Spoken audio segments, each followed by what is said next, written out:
kasih Yesus kita dalam hidup kita. Kalau kita betapa kita diberkati Tuhan, kita merasakan indahnya hidup bersama dengan Yesus. Haleluya, Yesus.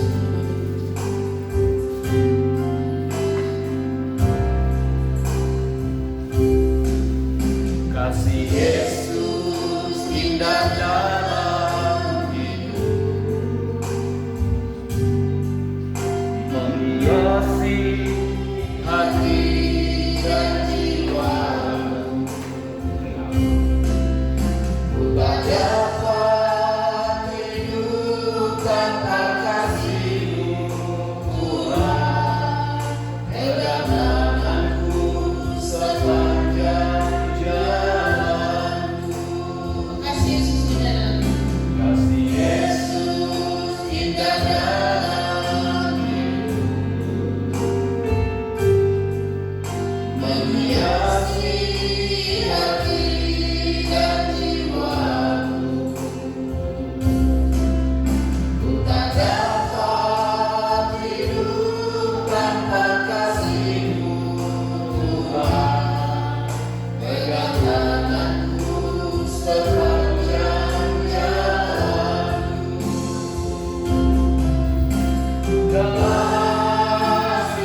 perjalanan mereka untuk memperkuatkan ketika mereka di tempat yang disediakan oleh memuji bersama-sama memuliakan nama.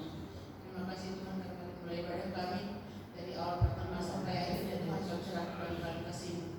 Puji-pujilah nama Bapa hanya dalam nama Yesus kita berdoa mengucap syukur. Haleluya. Amin.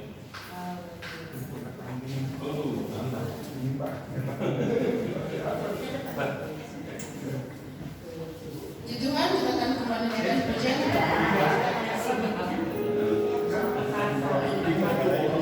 Ada satu sobatku yang setia.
Ada kesaksian, saya minta maju ke depan yang mau bersaksi. Biasanya mami mau bersaksi di umat kita. Salam Bapak Ibu Saudara sekalian, kita bersyukur sore hari ini kita boleh kembali beribadah kepada Tuhan. Semua karena Tuhan dan kebaikan Tuhan. Syukur saya di sini berdiri ini kayak sinetron yang berkelanjutan gitu tentang penyakit saya ya. Kalau diperiksa satu, yang satu kelihatan, yang satu lagi kelihatan gitu.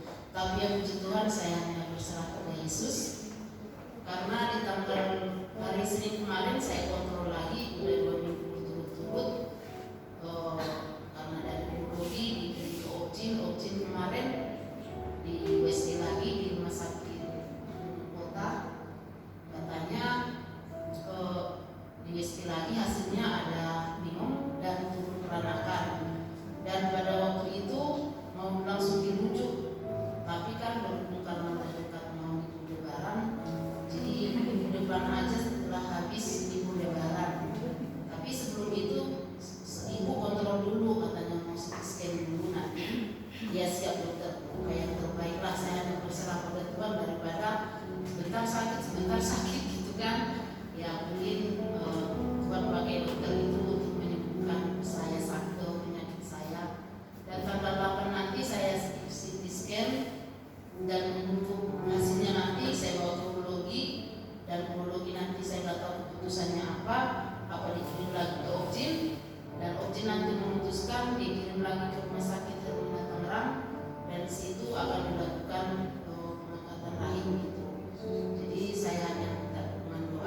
ada sampai hari ini untuk merasakan kasih karunia dari Tuhan. Seperti sore hari ini Bapa, Kau kumpulkan kami di tempat ini untuk merasakan kasih karunia dari Tuhan. Kau kumpulkan kami di sini untuk menerima berkat-berkat surgawi melalui pemberitaan firman Tuhan. Pergunakan hamba-Mu yang tanpa apa-apa Bapa. Biarlah setiap ucapan yang keluar dari lidah bibir yang merupakan kehendak daripada-Mu ya Tuhan. Terima kasih Bapa. Berkati jemaat-Mu yang akan menerima firman Tuhan. Di dalam nama Tuhan Yesus Kristus kami berdoa dan bersyukur. Haleluya. Amin. Puji nama Tuhan. Saya waktu lihat jadwal tugas, saya sampai bilang masuk. Yang kayaknya pernikahan paling muda saya di ruangan ini. Bapak Ibu,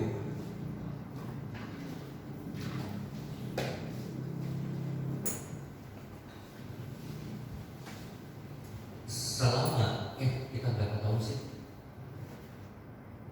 Oh 18 tahun, puji Tuhan. Selama 18 tahun pernikahan pasti ada suka duka ya. Kalau nggak salah Pak Martin juga di atas kami ya Pak. Ada suka duka, terus Pak sampai bintangnya saya nggak lihat, adanya puji Tuhan. Puji Tuhan. Gini, ini saya mau bilang katakan gini. Pernikahan bukanlah satu bisnis, gitu kan? Jadi nggak usah hitung untung rugi. Kenapa? Pernikahan itu di Alkitab dikatakan bahwa Tuhan suruh kita menikah. Supaya apa? Berarti di situ ada yang namanya perintah Tuhan. Pernikahan kita jalankan dengan maksud hati, dengan tujuan atau prinsip-prinsip bisnis. Pasti pernikahan yang berantakan. Sorry, saya ngomong agak udah 3 hari saya mikir, 3 hari atau 4 hari. Mikirin Bapak Ibu, sakit kepalanya sebelah dan dekat. Kalau lebih semingguan kali ya. Itu nggak tahu berapa banyak obat sakit kepala saya minum.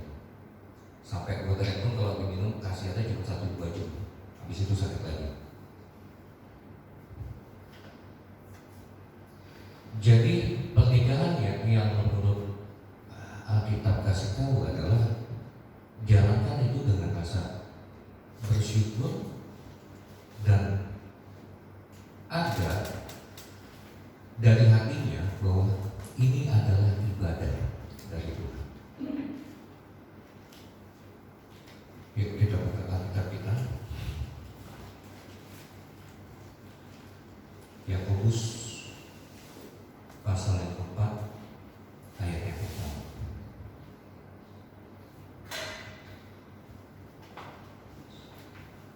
Perikopnya adalah hawa nafsu dan persahabatan dengan dunia. Saya bacakan buat kita semua. Yakobus pasal yang keempat ayat yang pertama. Dari manakah datangnya sengketa dan pertengkaran di antara kamu? Bukankah datangnya dari hawa nafsu yang saling berjuang di dalam tubuhnya? Sama seperti Yakobus, ayat di dalam Yakobus, hubungan antara suami dan istri itu harusnya tidak ada lagi namanya ego. Kenapa? Penyebab pertengkaran menurut Yakobus adalah hawa nafsu. Kalau kita simpulkan lagi itu namanya ego. Di mana si suami mau kuasai istri dan istri mau kuasai suami.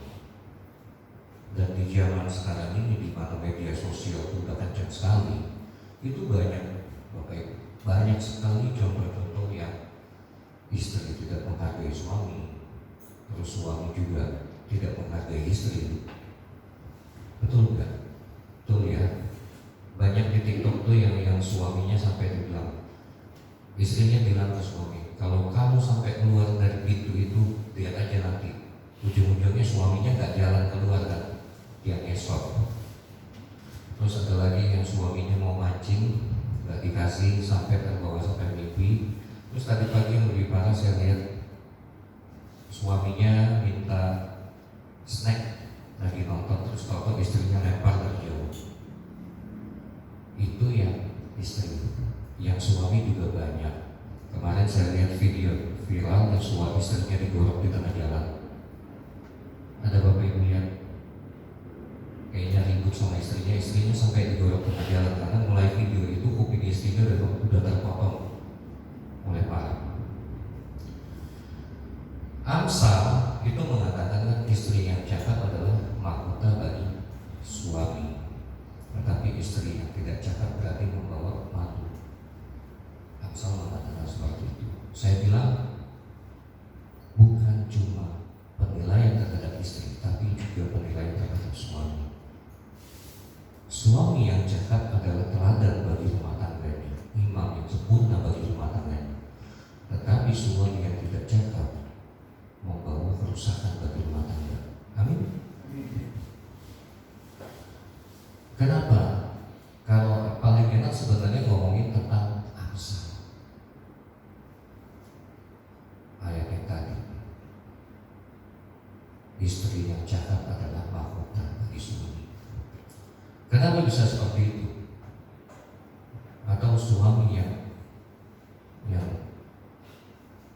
sejati, suami yang menjadi pria yang sejati, membawa kemuliaan bagi rumah tangganya. Kenapa seperti itu? Satu, untuk menghilangkan ego harus ada kerjasama. Efeknya apa? Kalau kita menghilangkan ego di dalam rumah tangga, pertama, kedua belah pihak, suami dan istri akan merasa tenang. Amin, Bapak Ibu. Tenang, kenapa? Si istri melihat suaminya kemanapun pergi, dia akan tenang. Kenapa dia tenang? Dia nggak akan berpikir suaminya macam-macam di luar.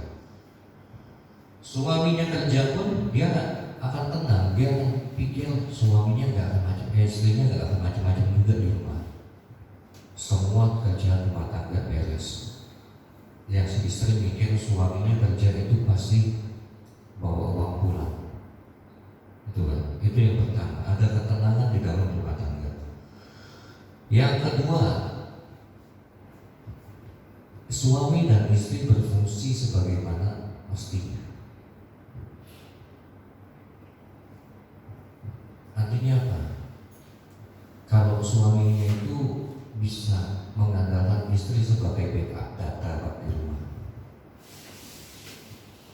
Saya sama istri adalah dua pribadi yang bertolak belakang. Dua pribadi yang bertolak belakang dan dua karakteristik sifat yang bertolak belakang. Dan yang istri saya extrovert, saya introvert. Kok bisa jadi apa Tuhan? Tidak tahu. Tuhan pakainya dengan luar biasa. Bapak Ibu tahu, setiap khotbah saya pulang pasti tidur. Kenapa? Kepala saya sakit lihat orang banyak. Puji Tuhan. Tapi kalau segini nggak sakit. Kalau udah lebih banyak dari sini, misalnya di khotbah di umum, itu pasti tidur, Pak. Bu, pasti tidur. Kenapa? Kepala saya sakit. Nggak migrain aja kalau khotbah udah banyak banget, kepala saya sakit. Kenapa? Kita orang introvert, Pak, nggak suka lihat orang banyak. Beda sama istri. Kalau istri ketemu orang dia nggak kenal pun dia bisa halo, hai gitu. Kalau yang introvert tuh lebih parah, kita lebih tertutup. Makanya orang-orang introvert itu biasanya kalau di film-film itu jadi penjahat. Jadi penjahat. Jadi kalau jadi pembunuh itu jadi serial killer, gitu kan? Kalau yang ekstrovert tuh lebih kepada orang baik gitu. Saya mau katakan gini, orang seperti saya, gitu, suami seperti saya, kalau nggak istrinya bawel di rumah, kita nggak ngomong Pak saya.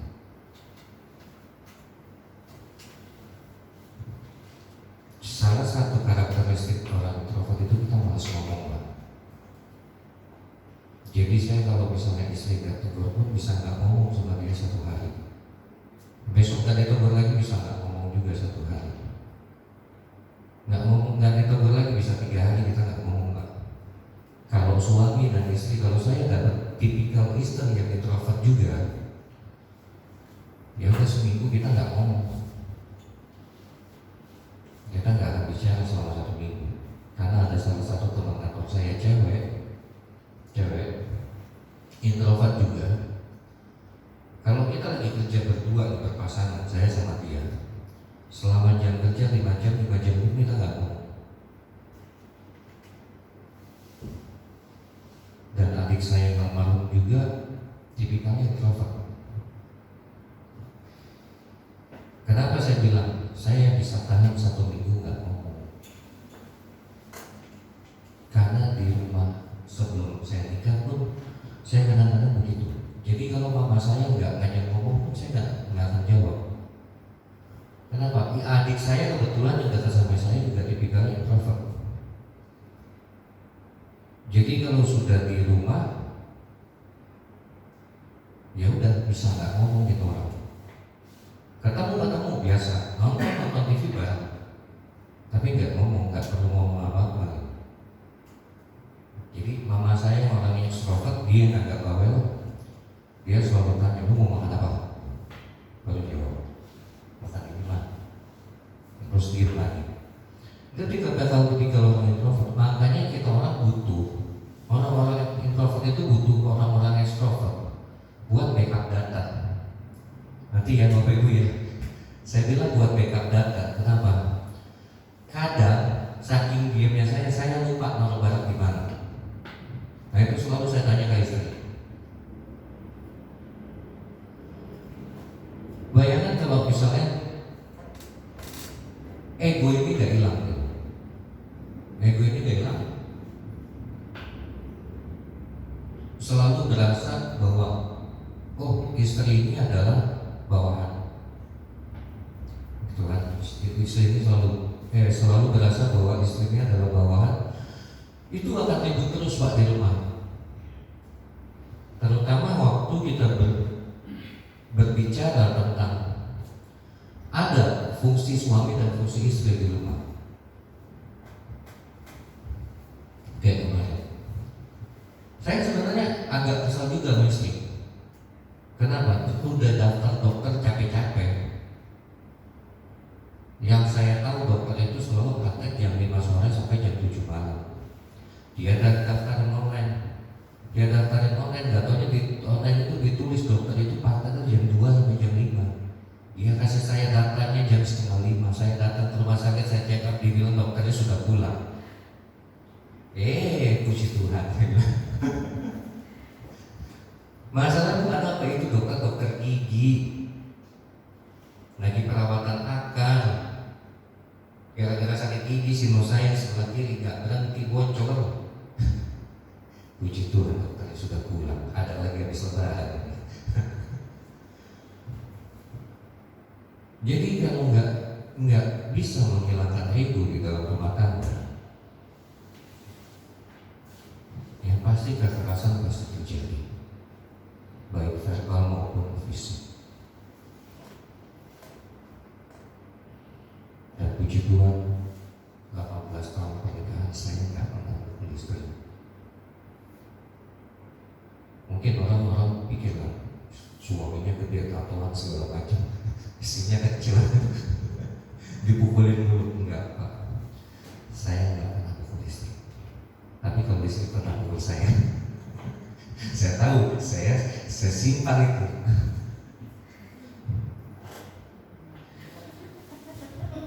Jadi ada kerjasama yang baik di dalam rumah kalau masing-masing pihak berjalan sesuai fungsinya. Ego itu pasti. Dan yang ketiga terakhir, kita sampai jam 6 ya. Nah, yang ketiga yang terakhir, kalau masing-masing itu pihak bisa menghilangkan ego di rumah. Yang ketiga dan terakhir, dan yang paling penting, ada surga di rumah. Ada surga di rumah. Kenapa saya bilang ada surga di rumah? Kalau kita sebagai orang Kristen, tujuan akhir kita ke surga atau ke neraka? Surga. Ke surga ya, bukan neraka kan? Atau bukan kepikiran surga kayak Pak Asep kemarin bilang biar bisa mencap sama view gitu. Tapi di surga. Tapi gini Pak, pernah nggak terpikir? Jangan kita membayangkan surga di kerajaan Tuhan di akhir nanti. Kalau di dalam rumah tanggamu kamu tidak bisa menciptakan surga. Amin. Jangan pernah berpikir kita pasti masuk surga, tetapi di dalam rumah tangga kita nggak bisa menciptakan surga. Itu omong kosong. Gimana caranya ciptain surga di rumah? Ya seperti poin pertama, poin kedua tadi sudah berjalan semuanya, itu akan tercipta secara otomatis. Yang namanya surga di rumah itu berarti suami itu selalu pengen pulang ke rumah. Betul bapak-bapak? Bukan pulang kerja kita mampir dulu di warung kopi, tunggu sampai semua tidur baru pulang. Enggak, kita selalu pengen berada di rumah. Itu ciri-ciri sudah ada surga di rumah. Yang kedua, kita berasa nyaman di dalam rumah. Kenapa? Atau ada anak-anak, ada istrinya. Memang menunggu kita datang, menunggu kita pulang. Saya selalu bilang begini dulu sama teman-teman kantor. Waktu punya anak, mulai anak Joseph yang kedua, karena anak Kristen itu lagi agak kacau. Jam 6 saya selalu pulang dari kantor. Teman-teman saya bilang, kok lo mau kemana? Cepat pulang gitu kan. Saya selalu bilang sama mereka, gue mau lihat anak, gue kangen sama anak. Benar Bapak Ibu, saya selalu bilang begitu. Gue kangen sama anak. Terus teman saya selalu bilang, anak lu yang mana? Ada dua, anak sendiri sama anak mertua. Loh kenapa gak boleh kangen sama anak mertua? Gak nyambung di Bapak Ibu, masih loading. Kalau orang tanya dulu, saya selalu bilang, dari sebelum saya punya anak sebenarnya, gua kangen sama anak. Dulu waktu belum punya anak malah lebih parah, anak-anak kan selalu tanya, punya anak aja kagak, pulang buru-buru, gua kangen sama anak mertua. Sama istri, oh baru pada nyambung. Nah kan anak mertua, benar kan? Nah istri kita kan anak mertua, suami kita juga anak mertua.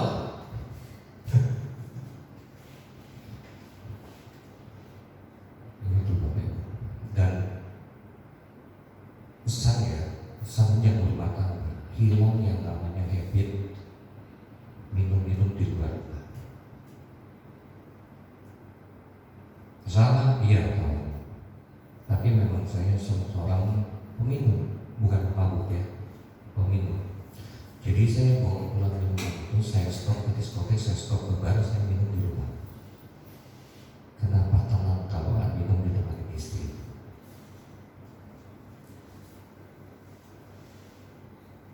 Ada surga di rumah yang membuat kita tuh pengen pulang cepat. Walaupun di rumah tuh gak ada apa-apa. Serius Bapak Ibu, walaupun di rumah itu tidak ada apa-apa. Makanya pernah satu ketika ada orang tanya saya, kok makan apa paling enak? Makanan apa yang paling enak? Saya bilang bebas. Mau telur goreng, mau indomie pakai telur, mau indomie goreng pakai telur, mau soto pakai telur, sotonya dalam bentuk indomie ya. Itu udah paling enak kalau makannya di rumah. Amin Bapak Ibu, terutama bapak-bapak. Amin bapak-bapak. Itu udah paling enak kalau kita makan di rumah.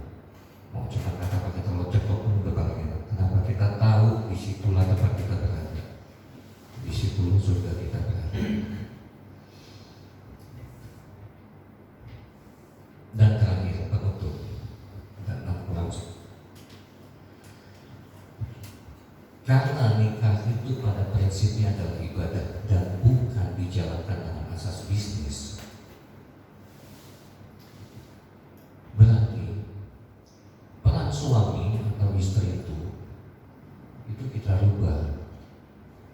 bukan sebagai partner in crime gitu kan, bukan sebagai partner in crime atau teman membuat kejahatan di dalam dunia, tapi statusnya akan meningkat menjadi teman pewaris tahta kerajaan Allah.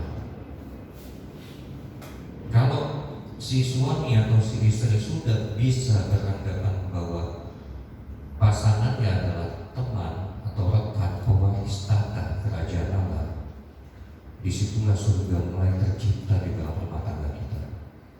Kenapa? Pada prinsipnya adalah Tuhan yang menyediakan pasangan buat kita, berarti Dia memberikan yang terbaik buat kita.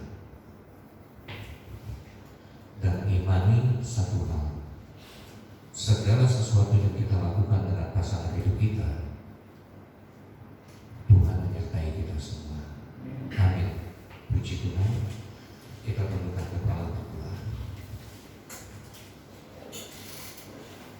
Kembali kami mengucap syukur di dalam nama Tuhan Yesus Kristus atas firman-Mu sore hari ini, yang merupakan suatu berkat bagi kami semua ya Bapa. Kembali kami diingatkan bahwa pasangan hidup kami adalah rekan sekerja kami untuk menuju tahta kemuliaan Tuhan. Dan kami berucap syukur atas itu Bapa. Ajar kami selalu bisa menghilangkan ego kami di dalam rumah tangga Bapa. Ajar kami selalu untuk menciptakan situasi yang kondusif di dalam rumah tangga, sehingga surga itu tercipta di dalam rumah tangga kami Bapa. Dan kami mengucap syukur senantiasa atas itu. Berkati kami semua sore hari ini Bapa, dan berkati orang-orang juga yang tidak datang, karena kami tahu mereka tidak datang bukan karena mereka tidak ingin menerima berkat Tuhan, tetapi ada kesibukan yang lain. Terima kasih Bapak. Berkati juga Bapak Gembala dan Ibu Gembala kami beserta keluarga dan anak-anak. Biarlah dari tempat ini mereka menggembalakan dengan tuntunan Tuhan yang luar biasa, sehingga kami selalu berada dalam lindungan dan berkat-berkat Tuhan. Terima kasih Bapak, terpuji nama-Mu. Di dalam nama Yesus Kristus kami berdoa dan bersyukur. Haleluya. Amin.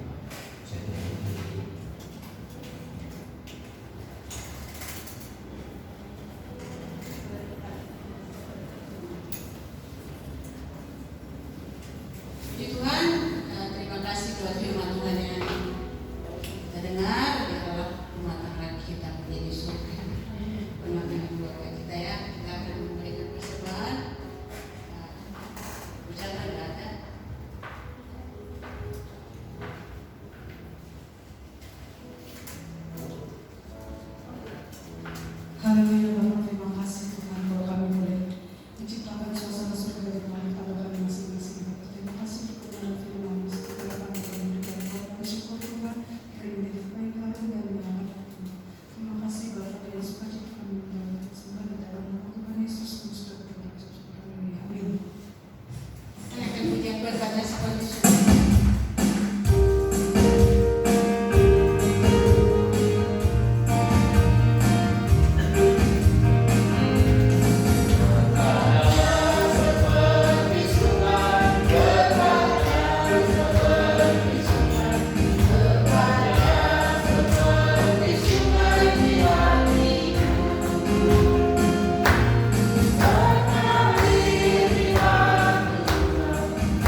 Minggu depan lagi.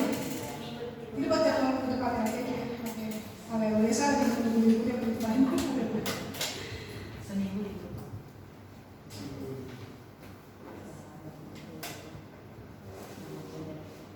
Terima kasih Bapak Pendeta Mas Stephen dan Ibu Martin untuk kegiatan ibadah seminggu ini diliburkan ya. Seminggu ini diliburkan dan ya diliburkan. Yang ada nanti hari Minggu saja. Ya. Jadi selamat berlibur Bapak Ibu. Gunakan momen ini sebaik-baiknya ya. Gunakan momen ini sebaik-baiknya. Mau pergi kemanapun tidak harus jauh ya. Nggak harus jauh. Jadi supaya momennya libur ini dapat gitu ya. Libur ini dapat. Mau ke mall, mau kemana juga masalah. Kalau saya besok setelah ibadah mau mengunjungi orang tua ya, ke Lampung. Jadi mohon bantuan doanya biar semua berjalan lancar. Saya kira itu Bapak Ibu yang saya ingin sampaikan. Besok ibadah sekolah minggu jam 7 dan ibadah raya jam 8 pagi. Baik, mari bersama kita berdiri, kita akhiri ibadah kita di dalam doa. Terima kasih untuk kemurahan dan kebaikan Tuhan, untuk kasih setia-Mu yang masih berlaku atas hidup kami sampai hari ini. Inilah keluarga kami, inilah rumah tangga kami. Kami terbuka di hadapan Tuhan. Kau lihat segala kondisi hidup keluarga kami. Betapa kami rindu untuk terus membangun hidup ini di bawah kebenaran firman Allah, dan jadikan firman-Mu itu menjadi sesuatu yang meningkatkan kualitas rumah tangga kami.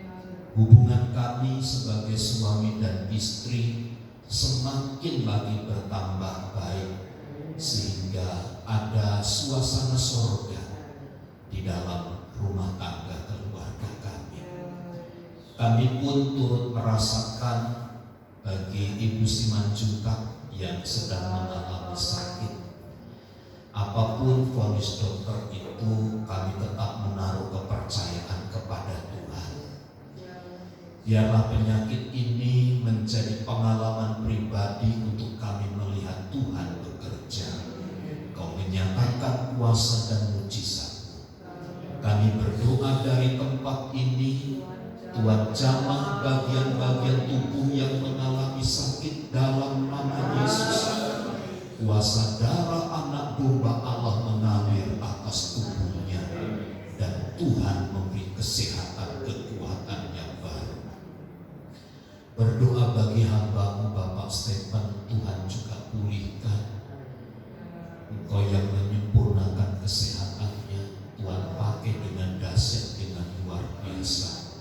Kau berkati Bapak Stephen dan pulihkan dari rasa sakit yang dia alami dari bagian kepala. Tuhan yang tolong.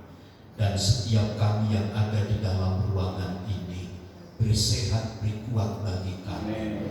Kami percaya Tuhan menjadi pertolongan dan penghiburan bagi kami. Dalam nama Tuhan Yesus.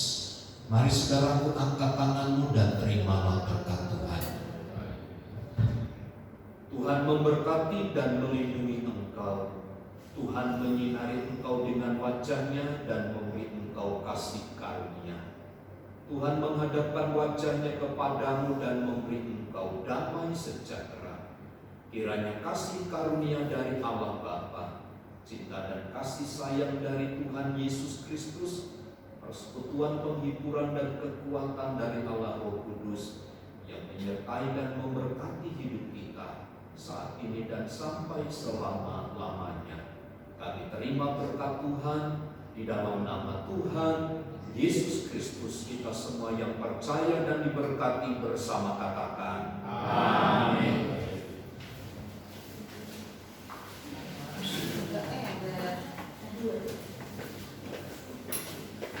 Ada gorengan. Wan. Ada pisang goreng, ada gorengan. Bantu hati.